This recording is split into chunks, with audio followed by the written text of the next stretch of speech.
The deadline has expired and the White Sox have made their choice on what players they will leg out the rest of the season with.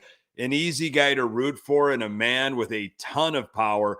Jake Berger was shipped off to Miami, and Middleton has a new home in New York. Rick Hahn spoke about the transactions and what it means for the future. Speaking of the future, I have an update on what the future looks like for me here at Locked On White Sox. You are Locked On White Sox, your daily Chicago White Sox podcast. Part of the Locked On Podcast Network, your team every day.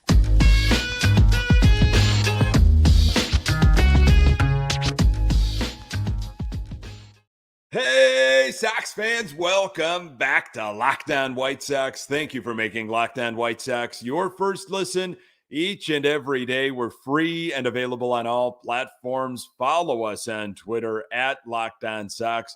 Also, subscribe to our YouTube channel. Just search Locked On White Sox. Today's episode is brought to you by Sleeper. Swing for the fences on Sleeper Picks, and you could win up to 100 times your money. Download the Sleeper app and use promo code Locked On, and you'll get up to $100 match on your first deposit. Terms and conditions apply. See Sleeper's terms of use for details. Currently operational in over 30 states. Check out Sleeper today. Hey, I'm your host, Nick Morawski, a lifelong die-hard Chicago White Sox fan, recording this podcast just blocks from the ballpark in beautiful Bridgeport. You can find me on Twitter at Nick_GGTB. Locked On White Sox is part of the Locked On Podcast Network, your team every day. Our Chicago White Sox take on the Texas Rangers on Wednesday. Dylan Cease will be on the hill.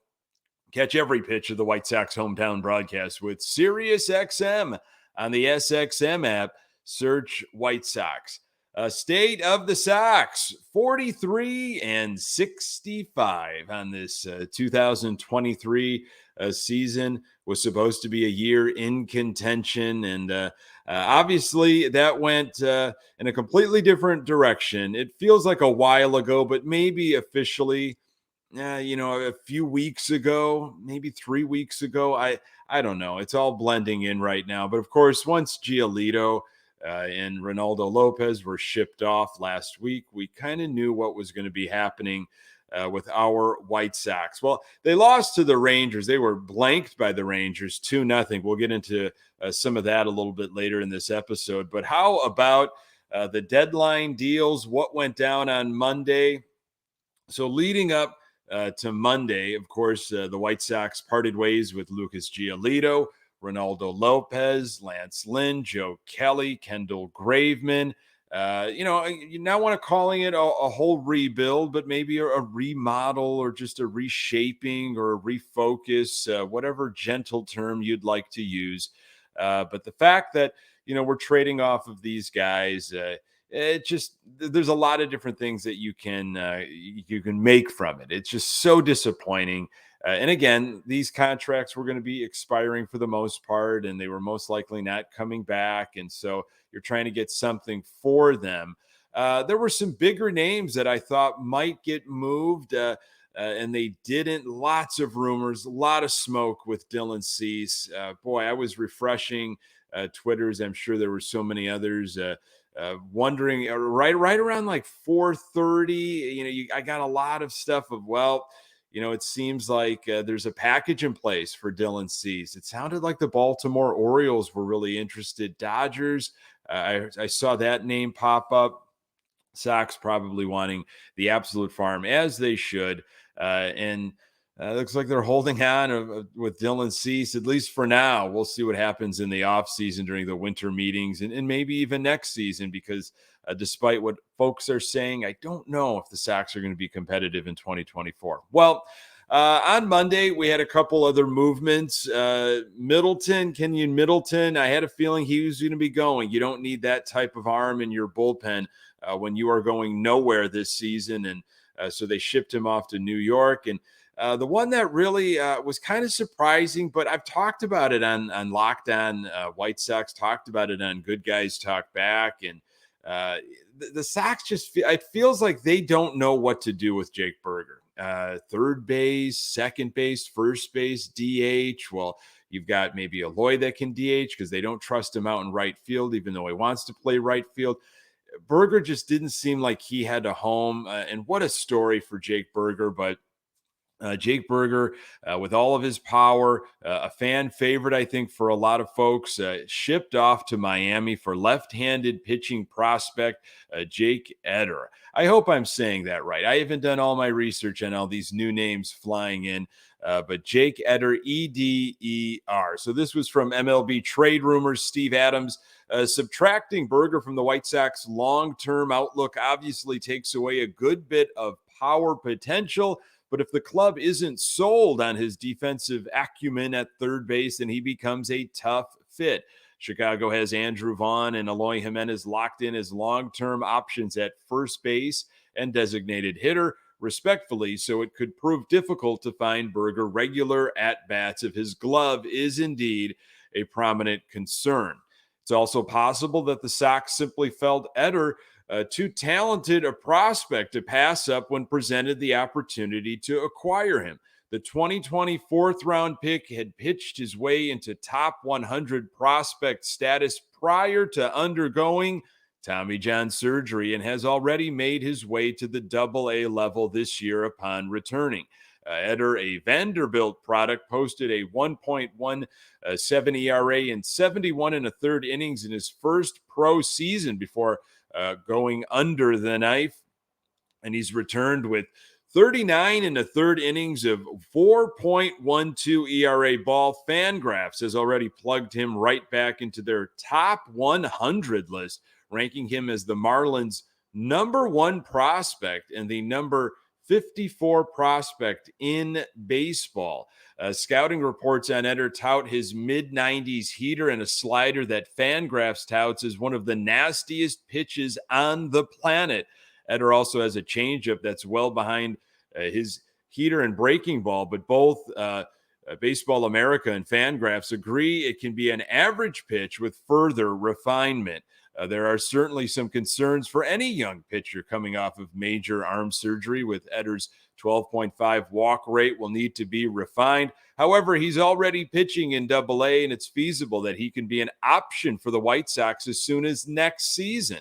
He might be on something of a limited workload next year. No surprise. We're used to those types of things here on the South Side, depending on how high his innings total climb this year, but he'll immediately become the system's top pitching prospect. Wow. So all that for Jake Burger, and it was really a situation of just selling when Jake Burger was at the hottest that he's ever been and may ever be in the future. We don't know. You know, that's the gamble, right? This is from Vinny Duber of CHGO. Rick Hahn says the Sox's trade of Jake Burger was a strict baseball deal. Says they dealt from position of relative strength, right-handed power. Says pitching was a priority for the White Sox at the deadline, and they got a top left-handed pitching prospect in Jake Eder. Tough to see Jake Burger leave. I like Jake Burger, loved his story, everything about him, but if someone's going to offer you that for Jake Burger, and again, he's got some years on that deal. He's going to be around for a while in Miami if they retain him. It just didn't seem like there was a spot for Jake Burger. I wish him nothing but the best. I hope he gets consistent play. I hope they set him up for success, and I hope that story of his continues to grow. Keynan Middleton off to the New York Yankees. White Sox sent Middleton to the Bronx for right-hander Juan Carrello. Again, trying to work on the pronunciations here. The 21-year-old Carrello has a 3.67 ERA over 83 and a third innings, starting 16 of 17 games with Yankees high A affiliate in Hudson Valley this season, with a 9.1% walk rate and an impressive 31.1 strikeout rate. MLB Pipeline ranked Carrello as the 29th best prospect in New York's farm system, describing the right-hander as possible back-end rotation piece if he improves his control and command. Carrello has a plus slider as well as a sweeper. a pitch taught to many hurlers in the Yankees organization in recent years. It sounded like, again, the White Sox were definitely listening on Dylan Cease. Baltimore went in a different direction. Maybe Sox, again, asking too much. Perhaps he gets dealt in the offseason. Sox also acquired right-hand pitcher Luis Patino from the Tampa Bay Rays in exchange for cash considerations. Patino, 23 years old, is 3-4 with a 6.75 ERA. And 38 strikeouts over 27 games with Class AAA Durham this season. He has also made 2 relief appearances for the Tampa Bay Rays. So Yaz, TA, Andrus, Aloy, and Moncada all stay. I don't think anybody was going to give you much for Andrus. I think he's a DFA. Yaz, it sounded like they just wanted a giveaway, and there were no takers. TA, a lot of smoke there, but he ultimately going to stick around. Whether or not he's happy about it, I don't know. And Moncada, I don't think anybody wanted to take that money and some of the health issues that he's been dealing with. Here's Rick Hahn talking about the future. We still have many impactful talents in Chicago. Competing for the postseason is viable in 2024. In all candor, sitting here 55 minutes after the deadline proclaiming this is how we're going to get there in 24 isn't exactly our mission. The organization is much, much stronger for 2024 and beyond. What that looks like at the big league level in 24. Let's get to the end of the season. You will hear directly what the plan is for the people in charge. Some interesting words there by Rick Hahn. I sadly don't believe much of it. Bob Nightingale, minutes before the deadline expired, White Sox say that Dylan Cease is staying put, which he did. They plan to contend in 2024, not rebuild. Contend for what? That's what I want to know. There are a lot of holes that they are going to have to shore up and work on some depth. If they're looking to contend even in a weak AL Central. Filling holes has not been something that the White Sox have been able to do for several off seasons. So it really strikes me that they're going to all of a sudden do this. A lot of lip service, in my opinion. The White Sox offense was lifeless on Tuesday in Texas, but Jesse Scholten's offered some hope. More on that in a moment. Today's episode is brought to you by Sleeper. Sleeper is a fantasy sports and real money gaming app focused on bringing people together through sports and gaming. Sleeper has become the fastest growing fantasy platform in the world. At Sleeper, it's not just about sports, it's about building personal connections and lasting memories. Predict the hottest baseball stats like home runs, hits, strikeouts, and much more to cash in on your daily fantasy baseball skills. Use promo code LOCKEDON and Sleeper will match your first deposit up to $100. First-time depositors can receive a 100% instant deposit match up to $100 using promo code LOCKEDON. So use promo code LOCKEDON and you will get a $100 match on your first deposit. Terms and conditions apply. See Sleeper's terms of use for details. Currently operational in over 30 states. Check out Sleeper today. Our Chicago White Sox face off against the Rangers once again on Wednesday. Catch every pitch of the White Sox hometown broadcast with SiriusXM on the SXM app. Search White Sox. Sox were blanked by the Rangers 2-0 on Tuesday night. It hasn't felt like this in several years here as a White Sox fan. You kind of have really nothing to play for here the last 2 months of the season. You go back to 2020, what a weird year that was, what a weird season, but that was intense. It was exciting all the way till the end. Playoff baseball, and obviously that Oakland series that went horribly wrong. 2021, Sox win the division. Fairly easy. It was just a matter of what seeding towards the end. And then, of course, went horribly wrong against the Astros. in 2022 last season, they were 500, of course, at the end, but pretty competitive throughout the season. Not what we wanted, but they were right there in the mix, I thought, until like around mid-September, whenever that Cleveland series was, where they got swept on the South side.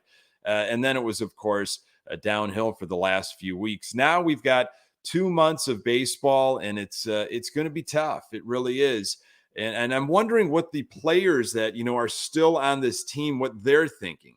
Do they consider themselves lucky to be staying put, or do they want to get off this sinking ship and play for a winner? Dylan Cease, for example, it's like you're going to see him on Wednesday pitch against the Rangers. And, it's exciting to see Dylan Cease pitch. Enjoy this. Enjoy these opportunities and moments while he's in a White Sox uniform. We were saying this about Lucas Giolito. It's just obvious with this Sox organization, unless there is a new owner, a new ownership group, a really complete, Scrooge way of thinking. Like all of a sudden, maybe Reinsdorf's visited by a few ghosts at night, and he wakes up and has a completely different way of thinking. I don't see them retaining Dylan Cease when Cease's contract is up. I just don't. I want them to, of course. Why wouldn't you? Why wouldn't you want your team to pay premium money for premium pitching? I think that's where it's all starts. You got to have the pitching, and they just don't do it. So the writing was on the wall forever for Giolito, and Cease is the same situation. So do you entertain at the winter meetings? Do you wait maybe next off season? I think time's ticking for Dylan Cease. I was kind of, after hearing all of this stuff towards the deadline at 5 p.m., I really thought he was going to go, and the Sox were going to, just say, look, we're not keeping him long term. This team is going in a different direction, despite what we're saying about 2024. But Cease is still around. Is he happy about that? TA, he's still around. Did he want to get just a different scenery? Get me out of here. I want to go play for a contender and build up my brand and a national spotlight in the playoffs. I don't know, but they're here, and they didn't do much offensively. Obviously, Cease couldn't do anything about that, but we'll see on Wednesday. Jesse Schultens was on the hill, and this was something of a bright spot because you could see Schultens in the rotation in 2024. 6 innings, 3 hits, an earned run. It was a home run, only 1 walk and 6 strikeouts. So a nice effort by Jesse Schultens. He's got a 3.07 ERA, working low in the strike zone, pretty efficient, good command. He's not going to wow you with the velocity, but if you can hit your spots and you could keep it low and mix and match in and out, which he was doing. He looked really good after the first, 3-4? I can't remember when Texas had their first hit, but he was in cruise control. And that's great to see. This is confidence building for Jesse Schultens. Get these innings, log these innings now, have something to work with into the off season and come into spring training, trying to win a starting rotation job. Not the name that we probably wanted or thought of, but you know what? If he's serviceable and he can get the job done, great. We'll see what you can do in 2024. Sox offense, 0 runs, 3 hits, all singles. Sox were 0 for 1 with runners in scoring position. Moncada had one of those hits.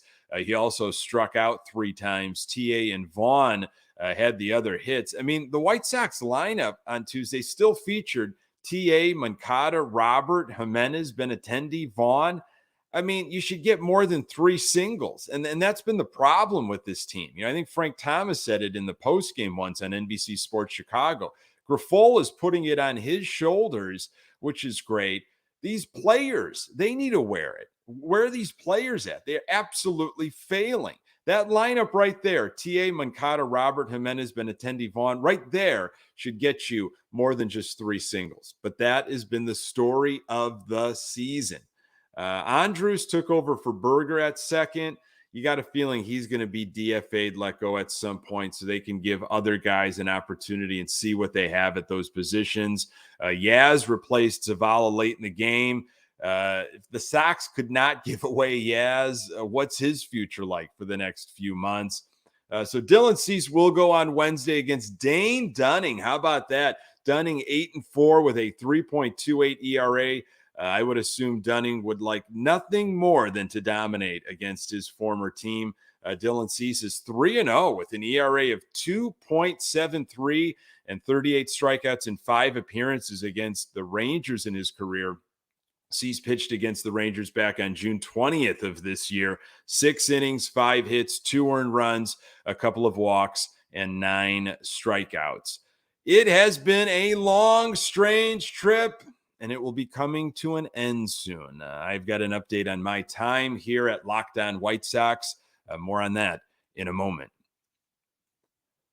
So the dust has settled of this trade deadline. We know what direction the White Sox are going. All eyes seemingly focused on, what these last 2 months are going to give them, but really into the offseason, into 2024. And I am going to be turning my attention to the future as well. Running a solo podcast, boy, it has been it's been a dream. It's been unbelievably exciting talking about my team and bringing my passion on a daily basis, and the support that I have been given. I can't ask for anything more. I want to thank the Locked On network and you every single day. We say the term everydayers, and it's true. It's been happening, and hopefully, throughout an average season last year and what we've been having to deal with here in 2023. Hopefully, this podcast is giving you some sort of therapy, maybe with the White Sox and how you view them. So I've got some stuff happening in my personal life that it's good stuff, but it's demanding. It is taking up a ton of my time, and I think with the way the White Sox are trending, and it seems like this could be the right moment to pass the keys on to somebody else and let them provide their voice to Locked On White Sox, throughout the rest of this season. Now, I'm still going to be around for a little bit longer. August 17th will be the my last Chicago White Sox, Locked On White Sox podcast. So August 17th. I am going to be, focused on some other things. I will still be with Good Guys Talk Back. So if you are looking to get some Sox content and you're wondering where I might be headed, I will be focusing on Good Guys Talk Back right now. It's a weekly Chicago White Sox podcast. We've got a YouTube channel that you can subscribe to. You can find the audio everywhere. Hopefully, I'll be doing a little bit more content with that. Maybe a few times a week. We'll see how my schedule is. And I really hope, in the near future, I can get back to some daily White Sox content. But I think right now is a good time to step away from Locked On White Sox and kind of just take a breather here and let someone else cut their teeth and what a daily podcast is all about. It's a wild experience. The writing, the research, the watching, the editing, the promotion, everything that goes into it. And I have loved it as a diehard White Sox fan. This really has been a dream. This is my 5th year just podcasting. I've got a radio broadcasting background and a journalism background. So this has really hit a sweet spot of mine. And I have, again, enjoyed it despite what we've been seeing on the field from this Sox team. So more details, I'm sure, will come out about who might be, taking over here at Locked On White Sox. But August 17th is going to be my last episode. I can't thank you enough for making this podcast part of your daily routine over and over again. You can find, of course, the Locked On White Sox podcast absolutely everywhere. We are on Twitter at Locked On Sox. You can find me on Twitter at Nick_GGTB. Hey, don't forget to subscribe to that YouTube channel. Sox take on the Rangers on Wednesday. Catch every pitch of the White Sox hometown broadcast with SiriusXM on the SXM app. Search White Sox. Thanks for making Locked On White Sox your first listen every day. And hey, everydayers, on the next episode, I will recap Dylan Cease's outing and hopefully be celebrating a White Sox winner. Appreciate you making time for the Locked On White Sox podcast. I'm Nick Morawski. Until next time, go Sox.